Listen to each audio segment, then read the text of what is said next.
From Toronto, I believe. Hi, Denny. How are you? It's great to be here. And wow, what an auspicious group of people have come before me. Yeah, thank you so much for being here, and I'll tell you a little bit about David in a second. Today, as you can see, those of you that follow me, I hope you can see me well. But I am in the office in New York today. So I thought, to show you the actual Hudson River behind me, and not just my usual uh, um, screen. So I hope you can see me well now, probably better. So I will tell you a little bit about our guest today. First of all, I had a chance to speak with David before, and I found out that we actually share some interesting issues, such as, since COVID started, I practically lost my mind and became an addict collector of Star Wars figures. That, by the way, is a market that's worth a lot of money, which I wasn't aware of. And then I learned about David's past in industries that surround that world, and he is a collector himself. So that was a great start. He also promised me a surprise, so I'm waiting for that when we meet. So let me tell you a little bit about David before we kick this discussion, and then I'll ask you at some point about your previous life as well in other companies. So obviously we're going to talk today about the future of digital identity, and the company we're talking about today is Liquid Avatar Technologies. And David basically, even before I read his bio, I will say that what I found interesting about him, he's a serial entrepreneur. And whenever I mentioned that to him, he says, "Oh, it's okay, we don't need to mention this and that." But I think it's important to mention that David is not only a great serial entrepreneur that took several companies from zero to great places.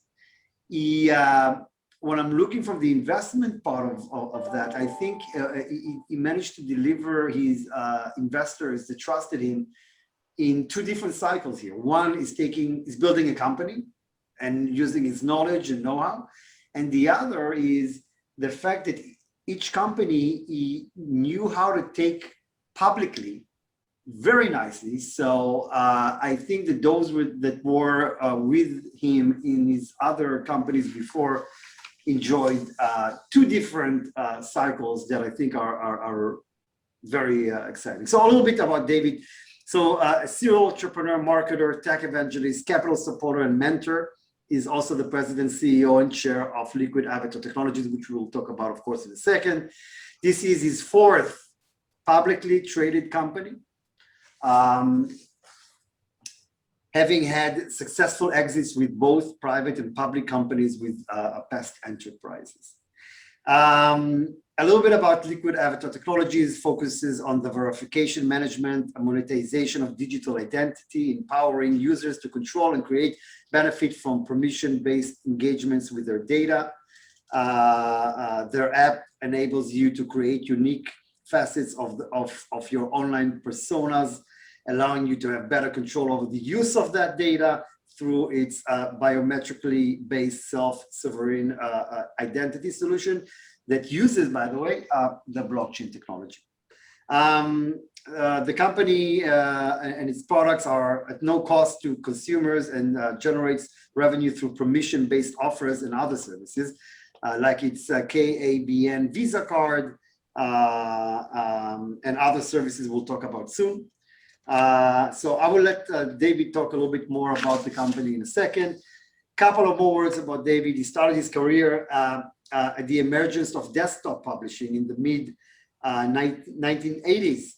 And as an early internet adopter, he spent more than 35 years in the international marketing arena and over 20 years of that developing online business concepts and technologies and taking them to market. David held senior management positions and directorships at both private and public media and technology firms. Throughout his business career, he has been an active supporter of numerous organizations and has been recognized and awarded internationally for his service. David, how are you doing? How are things around you? How is COVID in Toronto? how do you see how is life now? Well, thank you, Denny. It's always really interesting to hear a little bit about yourself, and there's probably countless stories on top of that that we'll probably discuss today. But Toronto is opening up. It's I was out for the second time last night for dinner, and really enjoyed it. And it's a beautiful summer day, and things are heading in the right direction, which is great to hear for most people around the world. I mean, there are still pockets of areas around the world that are still suffering from COVID. But I think while Canada got off to a slow start, we've done, I have to applaud both the federal and provincial governments and our municipal governments in getting people vaccinated and getting people, back to a sense of normality.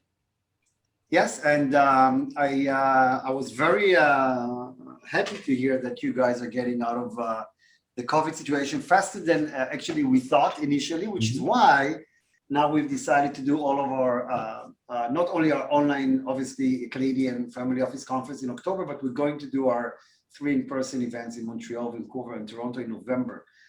So that's great to hear. And I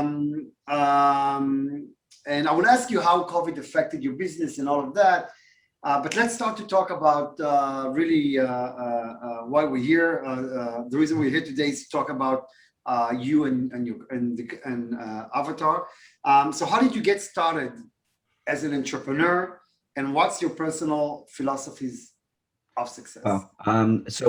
So long road. I mean, if I don't go into delivering newspapers as a young boy, but I've been a comic book collector, which kind of takes us back to some of the discussion you had, since I'm about 5 years old, and my father was a comic book collector himself, and when I think it was 16 or 17, I got in the business of buying and selling collector comic books. And while I don't really have it as a business today, I'm still an avid collector, and I've been hooked. Spider-Man and I are about the same age, so I've been hooked since the early 1960s on primarily Marvel, and we've been able to intertwine our business with some of those opportunities and philosophies. And from a personal standpoint, it's really all about not whining about anything but getting things done. I mean, we're really focused on engaging with new opportunities and products, and I really like to be personally, my philosophy is to stay on the cutting edge. I like to say that Homer Simpson looks for donuts and I look for holes.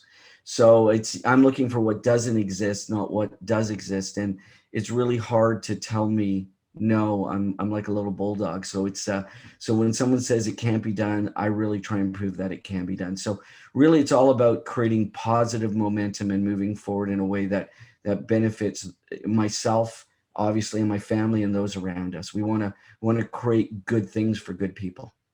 By the way, I wonder if it's just me, or as a collector, you're the only one in your family that everybody looks like as the weirdo that's wasting the money on stupid toys and nobody gets. Yeah, I really. Or you did have. I think I really am. I mean, I have, I've had some great opportunities with the family to do stuff based on that opportunity in some of the businesses I've been in. But I think by and large, I'm really the only major collector in the family, especially on the comic book side. Now back to your work here. So what makes you different, do you think? Well, I think again, we're all different in our own special ways. Like the old saying is, we're all special in our own special ways. And I think what makes me different on a personal basis is that I really try and combine my philosophy of being positive about things with the ability to not always take no as an answer. And I think I'm not a young guy anymore, but I'm still avidly involved in the early stage technology industry, especially digital identity. And I like to mentor young people. So I like to be involved where young people are. Some people believe that young people, need to learn a lot before they can contribute. I believe that young people really have the ability to give us insight into what the future will be. And so I think what makes myself and our team different is that we really embrace the ideas that come about from from young people and some of the ideas that are generating in the market today, whether it's digital identity or even the metaverse, right? I mean, we could talk at length about the metaverse, but that really is, how do we take our social aspects, our digital aspects, and how do we create a new and effective way to, integrate and be part of what I would call Ready Player One. So I think that's what makes us different, is that we're not afraid to extend ourselves and be involved with the youth today to ensure that we're building for the future, not just for the present. So the nenext question that I have, you actually were very cautious about, and because I wanted to ask you about why public versus private. You made sure that when I ask you, I will also mention why your past performance is not an indication of future success, and everyone should do their own due diligence. You know what? I wanted to tell you here that I've been dealing in my world with many serial entrepreneurs. Uri Levin from Waze, Dov Moran that invented the flash drive, loads of people, Matt Nashman that you may know from Montreal that did a huge exit with Clarity. Obviously, when Dov Moran built the company that invented flash drive, it was a huge exit. I think $1.7 billion kind of exit. And then his next company that did phones didn't work, but then his next company did. So obviously a serial entrepreneur is not a guarantee that everything he touches would succeed. But I want to say, I looked at what you've done, and you had to succeed in two different ways. You had to build a good company from scratch to something, and then you had to take it publicly and move it from I don't know, 2 cents to something way bigger.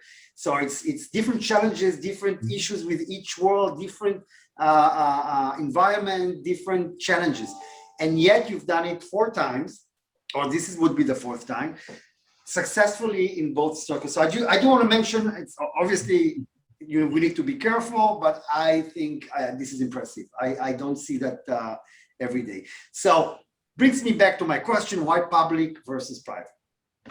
Well, first of all, you got to look where we are in the Canadian marketplace.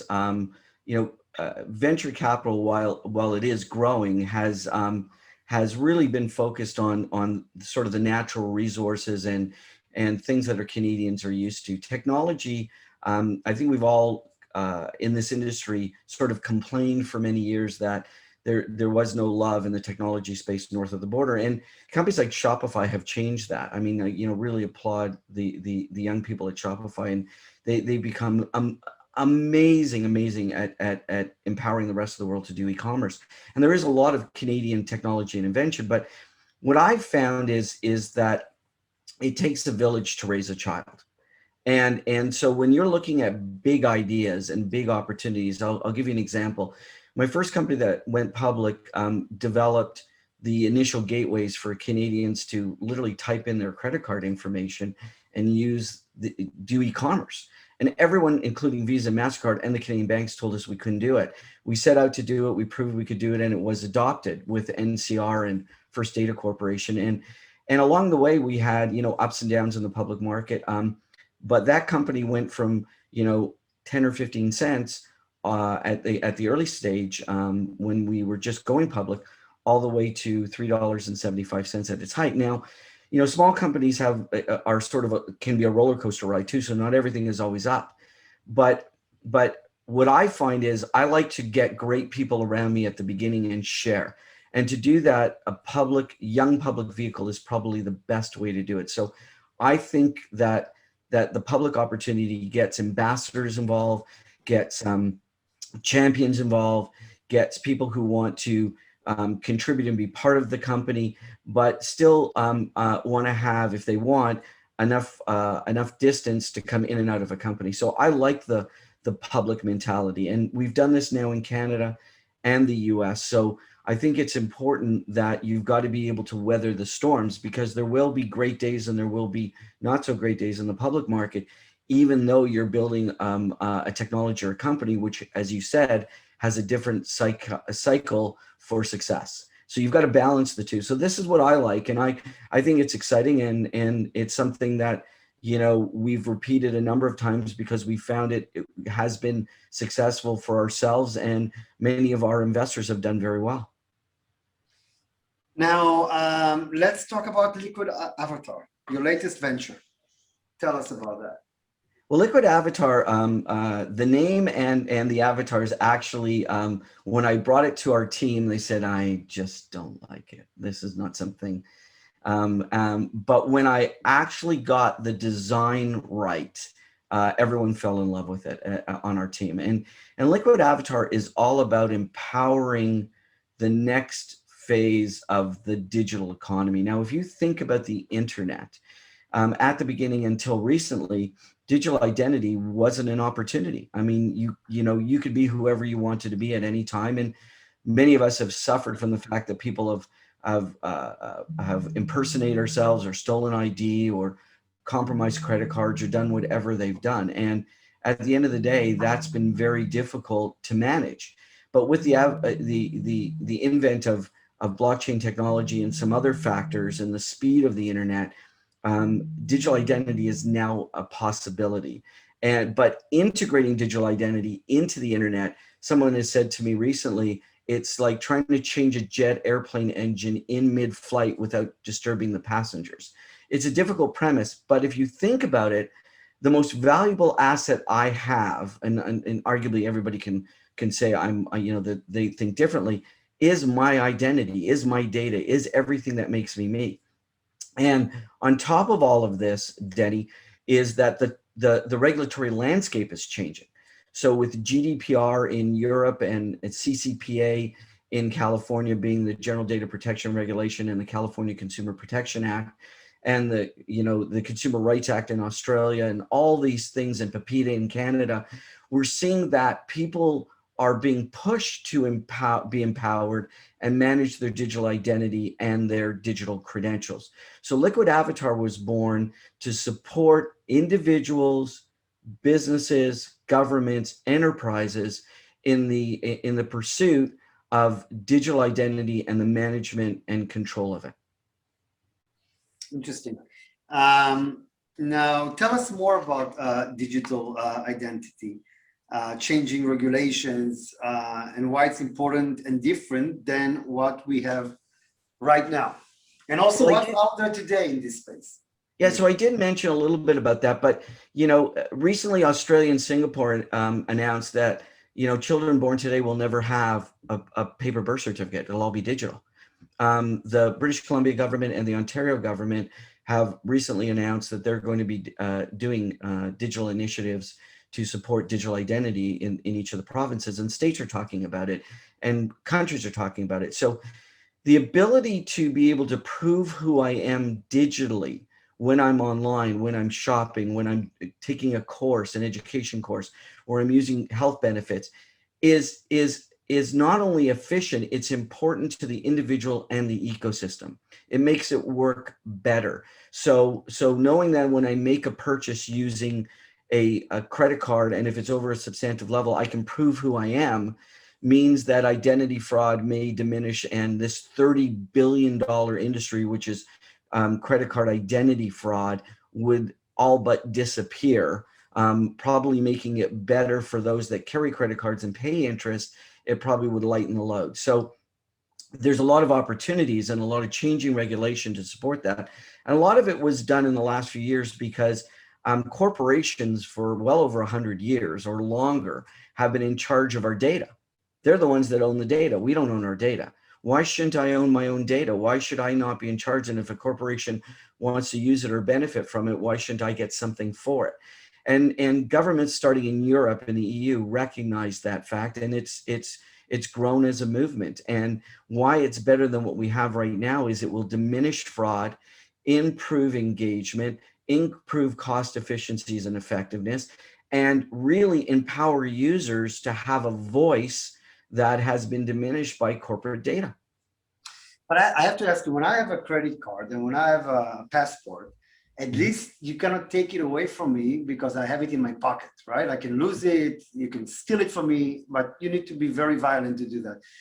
Taking it all online, where even the Pentagon is getting hacked, and even the most sophisticated you know, everybody are getting hacked at some point if somebody really wants it. Doesn't that make things only more dangerous? I mean, at least shouldn't we keep some stuff offline, you know? So that's exactly what you want to change, but isn't it risky in that, from that angle? Well, the argument is it's already online anyways, but we use biometrics to help control that. So you know, no one that I know of has your face or my face. So we use biometrics to support those efforts. So the ability to verify an individual has become more efficient, more effective, and technology is really racing to support that. I mean, there are protective measures. New York has just come out with something that says, you know, and I'm paraphrasing, that anyone who's going to use digital identity or biometrics in a location has to let everybody know. That's similar to that when you walk on a hot set of a movie or event and their video recording, they have to let you know. So I think that it's important, but you know, we're already using a lot of these digital tools. You know, our phone has become our lives. So all we're doing is saying, you know what, you carry a wallet, you carry a key ring, and you carry a phone. Can we somehow combine those? Can we use blockchain technology, which has been proven to be very effective in security, together with biometrics to support digital identity? Most of the hacks that you're talking about were username and passwords, and the Canadian Revenue Agency also got hacked with people's passwords and usernames. What if I told you, Denny, that by using your biometrics and digital identity, you never have to remember another password? You'd never have to sign in using anything that could be copied by someone else. You'd be using a digital certificate along with your biometrics that require you to prove who you are every time you use that certificate. So let me give you an example that I think everyone should be able to easily understand. When you walk into a grocery store today, and I'm just going to use that example, and you fill your basket with goods and you come to the cash register and you decide, I'm not going to pay cash, I'm going to pay by debit or I'm going to pay by credit card. So the clerk asks you to swipe your credit card or insert your credit card or tap your credit card or debit card. And immediately a relationship begins between yourself being the holder of that card, the grocery store who needs to verify that card, and the issuer of the card, like a bank. So, and in very quick terms, all that information floats around back and forth, and everybody checks, yep, do we think it's Denny? We want to make sure he can pay for his goods. And the bank says, yeah, your stuff is good. But the bank says, hang on, Denny, before we let you do this, we want to prove that you're you. So in most evolving cases, and the US has been slow to adopt this, but there are many cases now, especially in debit cards, where you will have a PIN. So the bank says, hold on, before we let you take those groceries, put in your PIN. That is called a challenge. And so that challenge is met by you entering it, and the bank believes that only Denny has his own PIN. So they let you go. So think in differently, if you were going into an educational institution online or even in person, and they said, before we let you take this course, we need to verify you are you. So we're going to ping you, and we're going to ask you for your digital credential that you are a student here, and we're going to ask you to answer the challenge with your face. So instead of a PIN, we're asking you to answer with your face. So we're actually improving the security. We're improving the opportunity to do this. And we also believe that digital identity is addressable to 100% of the online market. So 100% of people online can benefit from digital identity opportunities. So it's a way to reduce fraud. I mean, you know, and I'm not, again, being political, but would you rather have a digital credential that proves you that you're vaccinated, or would you rather have a piece of paper that anybody can copy? Yeah, I hear you, absolutely. And what about using your finger checks, like, you know, instead of your face? Isn't that even more secure, because, you know, we all have a different signature? Well, let me start with this. So if anyone has ever gone to open a bank account or open a brokerage account, what are the things that they ask you for? They do something called KYC and AML. KYC stands for Know Your Client or Customer, and AML stands for Anti-Money Laundering.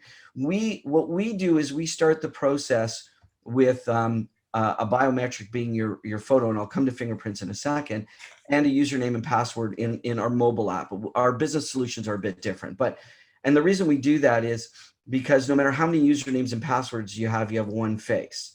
And so that creates a situation where users in our system can have only one user and one account because they're using their face to identify themselves.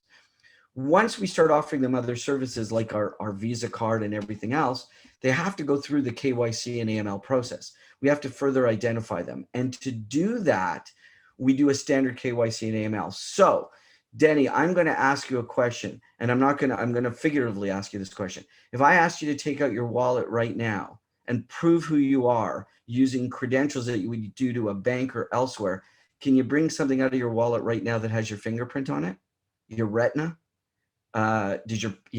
So we start with biometrics and facial recognition because it allows us to dovetail into KYC and AML very quickly. Then when we've proven that you are you on a more secure level, we can add fingerprints and retinas and all the other stuff. And everything we do in our biometrics is done in the cloud. We don't do it on the phone.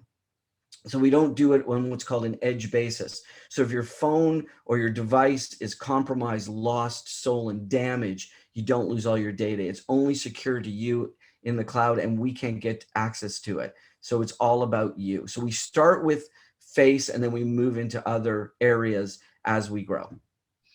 Wow. Yeah. Very impressive. Reminds me of all the Back to the Future films we saw about the second one, right? Well, we're collectors. What else would it be? So what are the benefits, I mean, you asked some of that, of digital identity and the value proposition to consumers and businesses? Yeah. So the benefits of digital identity, I think we've talked a little bit about it, is efficiencies and cost. It allows consumers to manage their data. And I want to add one more thing. Although we can't get into the data, and Denny, it would be yours and you could manage it biometrically, we are building a solution we call data guardianship that will allow you to also assign another person in the event there's a problem, they need to get to your data, or you're managing the data of someone who is below the age of majority that you have to for school, because you don't want young kids fooling around with their own identity and data. So we have that protective measures in. So the value proposition for a consumer is we're giving consumers all these services at no cost. They get to manage and control their data. How we make money is because on a permission basis, they're interacting with us. And again, I stress permission basis because we never sell or rent data. We have vendors and businesses that want to reach real people online. Like, they don't want to reach fake people or bots or anything else. We have over 600 vendors in our ecosystem that already want to reach our growing number of users, and will give them deals and cashbacks and all kinds of goodies because they know they're real people, and the marketing relationship is more efficient and cost effective. For businesses, this opens up a whole new opportunity to ensure that the people you're dealing with are who they say they are. Reduction of chargebacks, verifying where safety and protection are required. I don't want to talk about COVID or vaccinations, but where safety and protection is required, small businesses and larger businesses can start. Sorry, someone's sending me a note. We can allow businesses to connect with with individuals and verify them and create opportunities that don't exist today to create a better relationship between a user and a business. So we can really put verifiers, people who want to verify that the users are who they say they are, issuers like banks and governments and education and healthcare, to ensure that those that are using these credentials are the people who they say they are. And again, I apologize. Someone was sending us something in chat, not on email. So that kind of flashed up in front of you. We'll get to the questions from No, it's sorry. It sort of came up in front of me. I apologize. Look, that's definitely the future. I mean, I'm just thinking how many passwords. Just this morning, I was trying to get to my files. I need to put for Dropbox because I forgot. And then every single step of the way, Ameritrade, every step of the way, and you're trying to figure out what you've done there. And and if I can interrupt, and some people, And you know, I've been a victim of this myself, which is called a Symport hack, where I was in Florida. My phone went dead. I used my wife's phone, called our carrier in Canada, and they said, "You've just changed your SIM card in Oregon." I said, "What are you talking about? You can see all my calls are coming out of Florida." And so within a half hour, I was able to recover it. But what nefarious actors do is they backdoor your SIM card. They then send notes to Google. They try all these Google email addresses, because normally many of us use something similar to our name. They ask to reset the password. So how does Google reset the password? They send you a verification code on your phone. If someone's stolen your phone number and information, they get access to your Google files. Well, people store passwords in Google files, or they start using the same passwords for things like Evernote, where they store all their password information. So all of a sudden people are getting to banks and they're getting decimated. I was very lucky. Within a half hour, I had recovered whatever was lost, and they didn't get into anything. But I take a little more protective measures. If it required me, and I used a Google Authenticator, that's on my phone. So if it had to use biometrics, that never would have happened. Never would have happened. But So I cannot take your picture, or have you take your own picture without you knowing, because I'll get in your phone and use your camera to take your picture and then use that to digitally identify you. when we say digital identity and using biometrics, it's a liveness test. It's a live picture. It has to be live. It can't be static. How do you know that it's like it has to move, or? There's all kinds of ways. I mean, we have commercial partners that provide that technology. It would have not have been our best use of capital to develop, biometric systems that exist in the marketplace, but they're very sophisticated, extremely sophisticated. And again, this is all permission basis. So over time, we're now replacing your match photograph to a facial map. So it's no longer we're even carrying photographs. That's not the way privacy works. So we're updating all our systems to only do facial maps over time, so that they're data points. They're not individual records of an individual. So we'll get to the questions from folks here in a second. What business sectors can take advantage of the rise of digital identity? Some of them are obvious, but maybe others. Well, obviously, the ones that go top of mind are travel. I mean, travel's been absolutely decimated by COVID, and we're already working on pilots with governments and travel organizations to look at how testing can be taken into a country, so that when you land in a particular country, you don't have to do any quarantine, because the test is validated through a digital credential. So governments, travel, e-commerce, education, gaming. I mean, all these tournaments, making sure that the people who are playing in these esport tournaments are who they say they are. Healthcare, password, single sign-on. Corporations lose billions of dollars a year by having to put in service desks that when they update passwords, we've heard numbers like 20,000 calls in a day because updated passwords didn't work in an organization. So there are so many industries that can benefit from digital identity, but more so 100% of the online consumer market can benefit. So that makes our market quite a large market. Now, how does the business work for Liquid Avatar, and how do you generate revenues? And by the way, how many years have you been around? Sorry, how many years Liquid Avatar? We've been working on Liquid Avatar as a nascent technology for about 4 years now. What's been really interesting about this is, and I know that anyone who's ever started a business, starts with this very interesting idea. And as time goes on, they sort of move a little bit, right? We start new markets, we start new ideas. I have to tell you, the core idea that we came up with for Liquid Avatar at the beginning is the same idea we're focused on today, because it's the first business I've never had to move the stake, and that the markets have been coming to us. And unfortunately, COVID has been an impetus because people have spent more time at home and working remotely. But how we make money is actually quite simple. One, we give away our products for free to consumers. Now, that's not unlike search. If you think about search or browsers, those are generally given away for free, but there are ways that those organizations, like a search organization, will present search to you in a way that if you click on it or someone is paid to be there, there's revenue generated. With our consumer products, it's the same premise.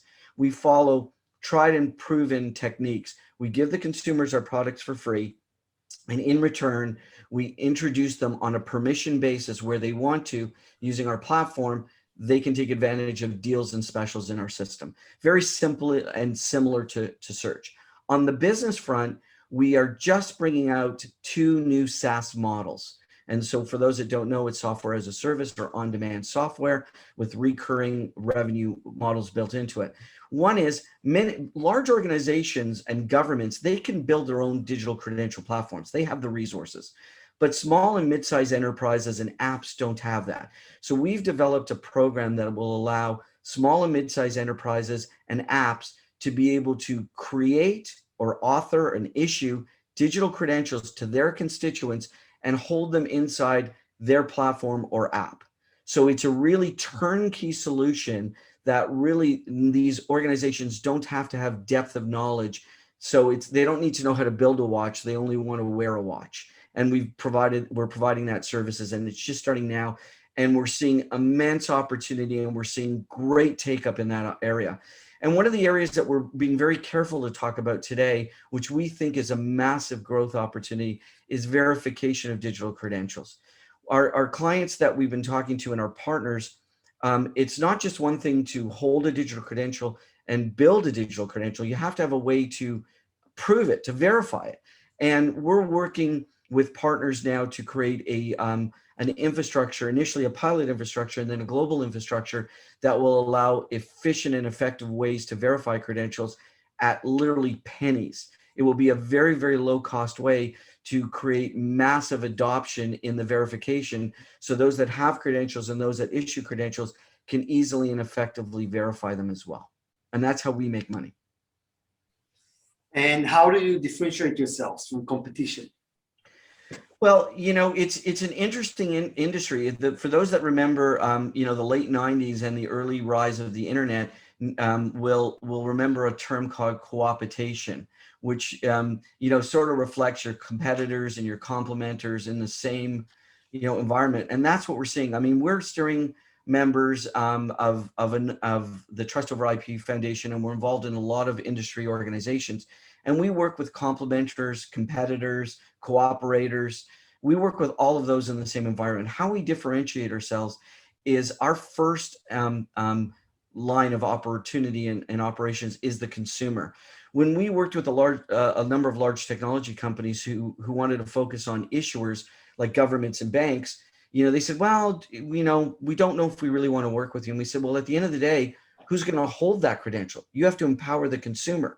So what differentiates us is we've created a very engaging, fun way for a consumer to control and manage not only the credentials that we issue and our partners issue, but potentially the opportunity to hold all their credentials. So think about it as you go down the road, or down into a little bit into the future. Your car may want to recognize you before it lets you start the car.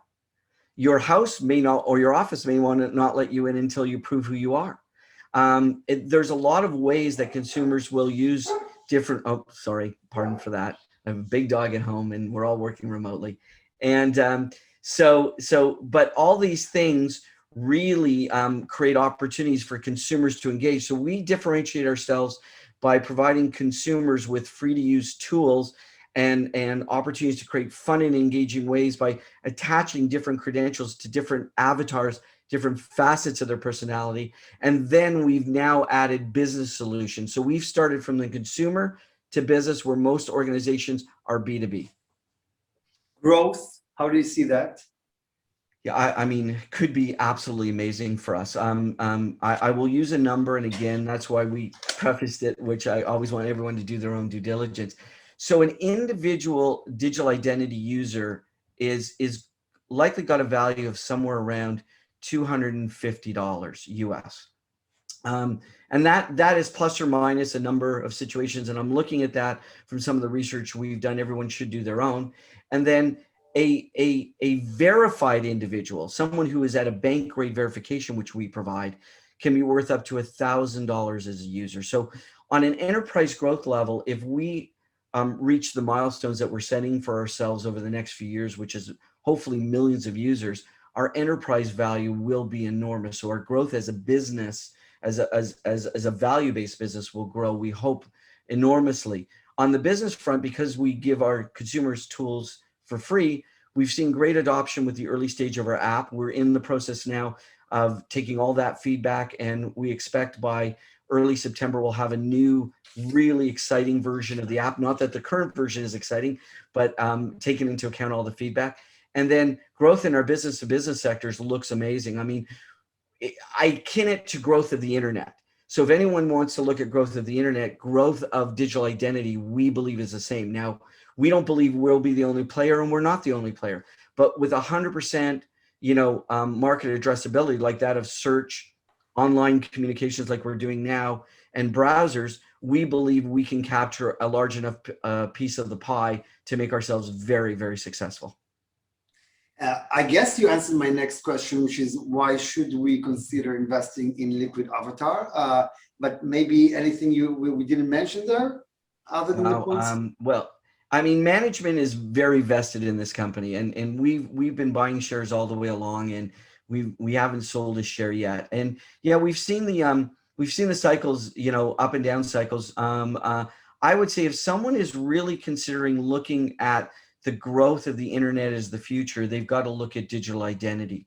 And when they look at digital identity, we would ask them to look at ourselves, because we're covering all facets of digital identity, not just a business or a government, but all facets. And we've got products and solutions available in the marketplace and in late stage development that could be massive game changers in our opinion. So we'd ask people to take a look, do their own due diligence, and then reach out to us if they want to have a conversation. Now, thank you. Let's see a couple of questions here. How does this differ from what Apple uses with iPhones, where you have facial recognition verification plus 6-digit PIN if your facial is blocked?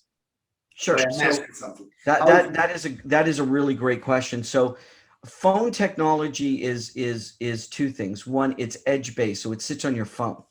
So if your phone is lost or stolen, and your data is lost or stolen. So and I don't want to go into any particular phone, but there are ways to hack that technology. It's been proven.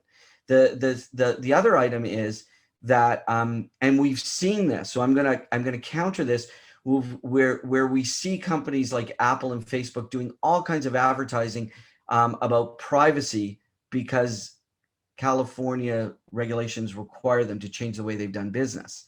And so Apple and Google and some of the other companies that manage phones are not true SSI, because Apple can tell you what you can and can't put on that phone, what you can and can get from the App Store, what you can and can't do with your Apple Pay.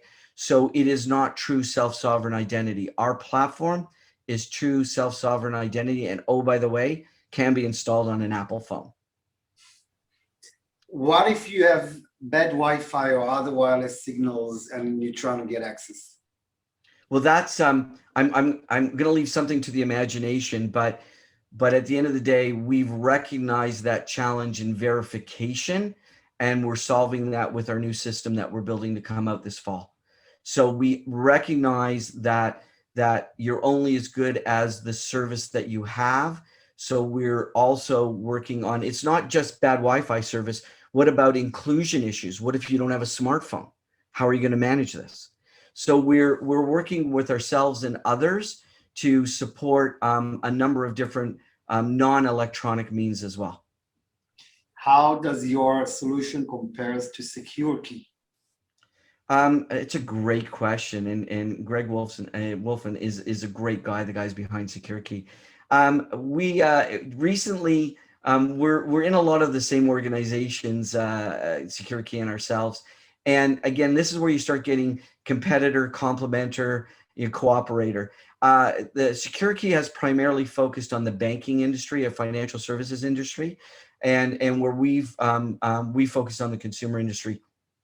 Our app, and again, I will say if we were to work with SecureKey, our app could work with SecureKey to help manage credentials that were only available to SecureKey customers. So our Liquid Avatar app is malleable to be able to support a number of other initiatives. Again, cooperators, complementers, and competitors. We've built an ecosystem that can work with all of them. How do I log in with this product, which replaces username and password? I think you mentioned that at some point. Yeah, we're talking about single sign-on. So we're in the process of working on that now. So what would happen is when you log in with your username and password, you're creating a handshake between yourself and the organization you're logging in with. It would ask you to pass a digital credential, just as simply as passing a username or password.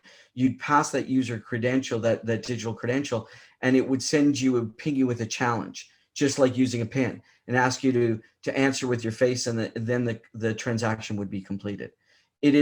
So passwords would be as simple as if they asked you for your driver's license. And oh, by the way, this is actually a great example.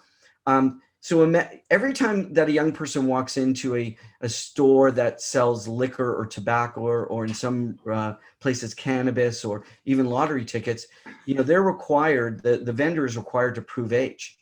But what's the way we do it? We take out our driver's license, we show it. The clerk on the other side doesn't even know who you are, and they now have access to remember your home address. I mean, there's all kinds of information you're giving.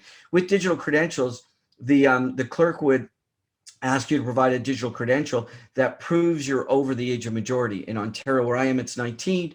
Quebec, Montreal, it's 18. And the United States, it's 21. So you'd only be providing that verification of an age that you're 21 or older, not all your other information. So it makes it more secure to the individual that's providing information as well. What about protection for people with dementia or other limited capabilities? Can this help them, especially important with growing senior population? There's lots of different opportunities in a growing and aging population, especially with our data guardianship program. So, we've recently had a family member that was tried to be catfished. So we're quite cognizant. We're real people. We see the real world. So we're building products and services that support, ourselves, our families, and those around us. And by virtue of all of that, they're applicable to the world. So data guardianship, like an underage person or a child, helps somebody who is in their senior years, needs a little bit more support. I think you answered that question, but are people taking extra risks by posting videos on Facebook where there is a live picture? Can these images be manipulated to evade protections you have? So that's called deep faking in some cases, and a lot of the biometric software deals with that. And if it's there can be secondary challenges as well. So I want to say, we're used to no system ever being perfect. I mean, we're used to the fact, we've been anesthetized to the fact that, if someone steals our credit card, don't worry, we got you covered. Well, who's paying for that? Either the credit card company's paying for it, the merchant who was just defrauded, or interest rates are covering it. So we're already used to that. Oh, don't worry, I got hacked. They only got so much information. Why is that acceptable? Why is that acceptable? It shouldn't be. Digital identity helps thwart the massive percentage of that. So as we embrace it, and because we own it, because it's SSI, because we manage and own it, it means others don't have access to it without our permission. Is your blockchain decentralized? Are you using a ledger-based system? So the answer is, it is not decentralized, but it is a ledger-based system. So I'll explain the difference. Most people think of blockchain and they think of Bitcoin or Ethereum, where blocks are mined, and the reward for mining those blocks are Bitcoins or Ether or ETH. At the end of the day, we work with IBM on the Hyper-India Ledger blockchain, because we're dealing with identity. The blockchain isn't public, it's private. If you use a decentralized public blockchain for identity, it might mean that nefarious actors could manage what we call nodes, and they could input all kinds of fake ID into a system. So you still need to be able to manage some authorization of those that are issuing credentials and those that are verifying credentials, because if you don't, you're going to invite bad actors into a system that is meant to secure everyone. Are you working with wireless companies and telcos so that expanded access comes with more security? That is a natural progression. We have not directly worked with those yet, but our partners are. So again, through our extended network, the answer would be yes, but directly, that is not necessarily primarily in our wheelhouse, but it is in our partners' wheelhouse. Can this be used with voting to ensure someone is citizen and properly registered, or to help with registration processes in the US voting and elsewhere? The answer is yes. The simple answer is yes. Politically, that's a different landscape, but the simple answer is absolutely yes. Anything else that you'd like to add here? By the way, where are you guys headquartered? Are you headquartered in Toronto? And also, maybe I would want to ask you, now you guys are public, but initially, did you have our external investors, or was it friends and family that kickstarted the whole thing? So let me answer the first question. We are very fortunate. We started as a remote organization and exist as a remote organization. We do not have a single office. There's, I think the number is close to 35 of us around the world, primarily North America, but we do have team members around the world, and then partners around the world. So we don't really have an office. Our business location is the Toronto area, and our parent company is actually a British Columbia corporation, but so we're Canadian by and large, but we are global in nature and remote. And then with respect to the seed capital, myself and the management team put in initially the vast majority of all the seed capital. We put in millions of dollars before we even took this company public. And we did have a group of early seed investors, and we only did one round of financing, a very, very small round of financing, before we did our go public funding. And we did what's called a reverse takeover in Canada. It's not a shell. People will call different things shells, but there are legal terminology for shells, especially in the US. We took over an active business in Canada to go public. But a lot of our work was done. A lot of our baseline work was done before we even got to the public stage. So we've, I mean, there's companies raising hundreds of millions of dollars in our marketplace. We have raised, I believe, thus far, and I'm going to estimate that maybe about $7 or $8 million from outside investors. And yes, our stock, I will be the first one to say our stock goes up, our stock comes down, and you know, the Canadian market today, especially microcap, is in a bit of a downturn cycle. But we've achieved, I believe, more than major corporations have achieved with very few dollars. And so we're focused on building great solutions, but not ones that cost, you know, an enormous sum to get out there. The vast majority of all our products are now built or in final stages of build. So we've been focused that our team has been able to do that on very little capital. How many nodes do you predict to need to ensure that the information is always available? Well, that I think that's an unpredictable question, and I don't think I can give it a great answer.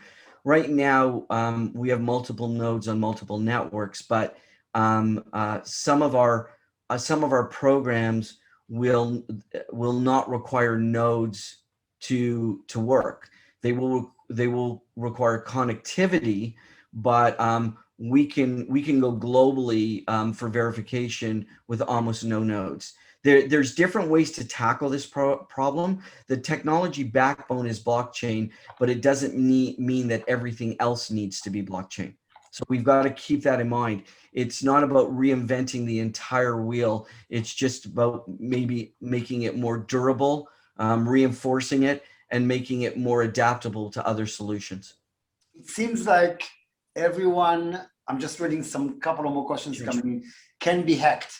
Is there a possible liability issue with stolen identity? Well, again, you know, we don't manage the identity information directly. That is, the consumer is doing that by their biometrics. So the answer is in that event, we are very decentralized. So it would be very challenging to do that. Again, I'm not suggesting we're in the security business, because we're not. But I think decentralized data makes it more difficult in all cases, and blockchain information makes it more difficult for anyone to hack, because digital certificates are managed by the individual using biometrics and other challenge controls. How many users on the platform now, and what's the growth rate? Well, again, we pilot. So if I look at our consumer program, we piloted starting on February 18th, and it was a pilot program. And so we have likely in around 20,000 people piloting the program right now, which is what we expected and that what we wanted to market to. Now, as I said earlier, what we're doing is we're going back, listening to all the feedback, and bringing our next version of the software available by early September. And at that time, we'll accelerate the growth rate. Our goal is to have millions of users on this platform from multiple countries around the world, available in multiple languages over the next couple of years. Amazing. You know, it's amazing how the world has evolved, and yet His Majesty Larry Davis, the best stand-up guy I've around, told us from day one that one thing we didn't manage to do, even though we sent people to the moon and you guys are doing all these amazing things, is keep coffee hot. Because I've been drinking throughout this session disgusting coffee to begin with, right? American coffee is not the best, but cold, and I don't know if you've seen the episode where he dips his nose inside a coffee cup and he says, "This is not warm," when he was fighting with the... That's why I drink iced tea, because it's never hot. That's something humankind never managed to solve. And trust me, I tried all different things. Keeping coffee hot for more than 5 minutes. After I'm doing coffee in my machine, I'm running fast. Oh, gee, I forgot to grab it because it's going to be cold in 2.5 seconds. There you go. Yeah. Well, so this is about the questions we've had. Anything else, David, that you'd like to add? Wow, no, I just, I want to express to people the opportunity to embrace these new opportunities in digital identity. Challenge businesses and organizations and I even want to say governments in the most positive ways to embrace digital identity. Applaud those that are embracing the technology and support them. I mean, we're all, because this is dependent on us as consumers, and we're going to be forced anyways, but it is dependent on us.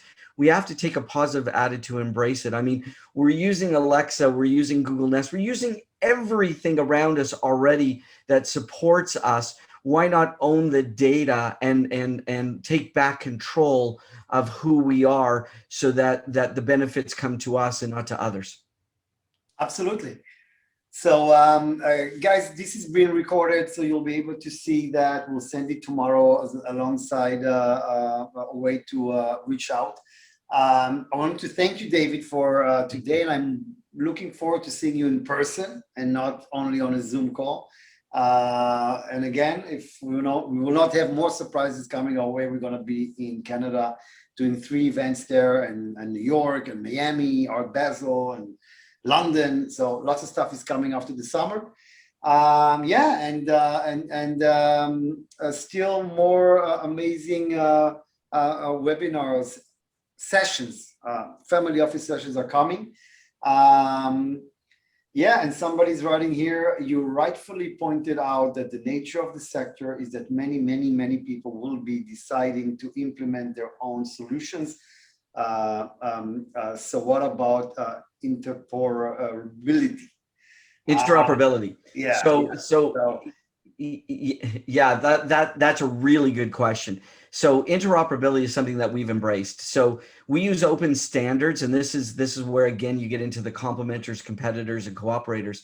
So we're using open standards that are being adopted by a lot of different organizations. And recently there was this relationship fostered between an organization called Sovereign and Trust Over IP Foundation increase the ability for interoperability. So we're very focused on the fact that everybody needs to have like standards. But again, where there aren't like standards, we're hoping that Liquid Avatar's mobile app will still allow you to carry and manage a credential that may not be native to our system. It's similar to the fact that, Denny, where you're in control of what you put in your wallet.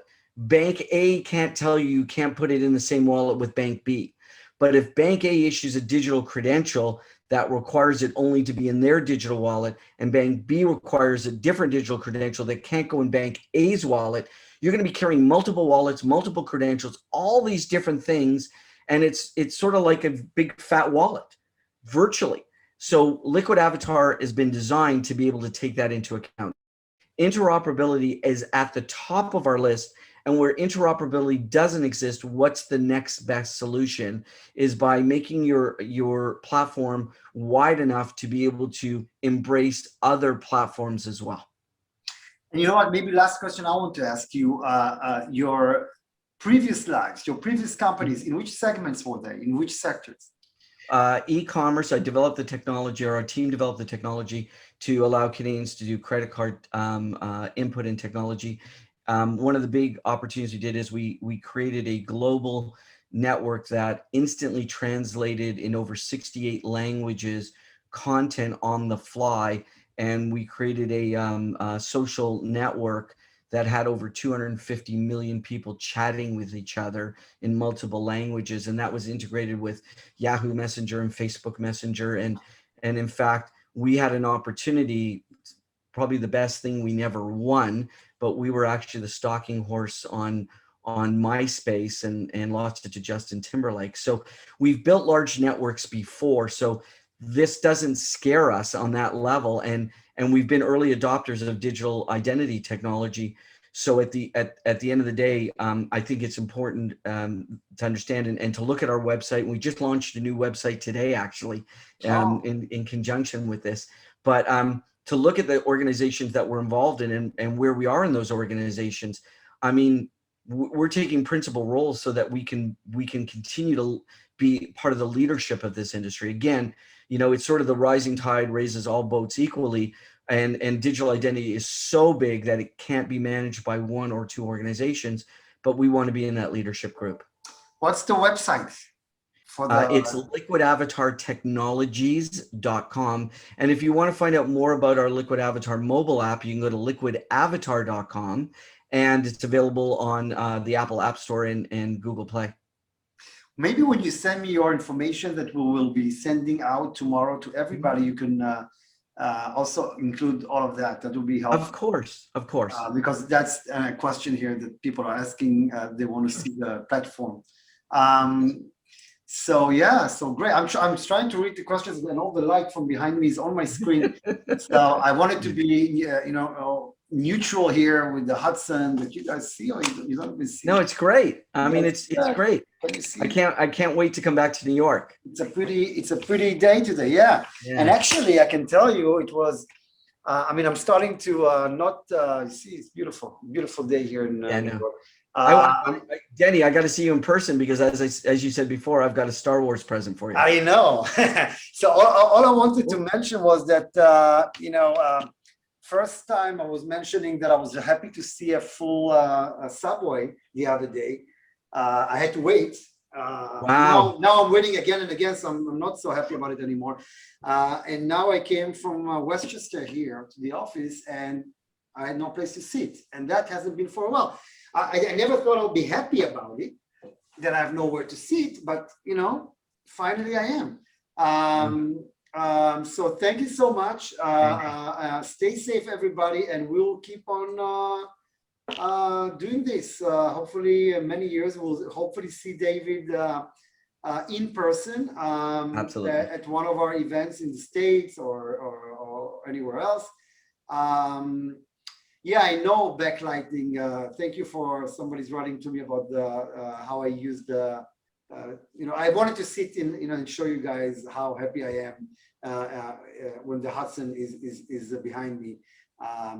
It didn't really work, but normally we have everything set. So of course, thank you everybody. And when you want to make your really big exit, guys, try to keep coffee hot for 10 minutes. 10 minutes, not more. 10 minutes. Keep it hot. You got it.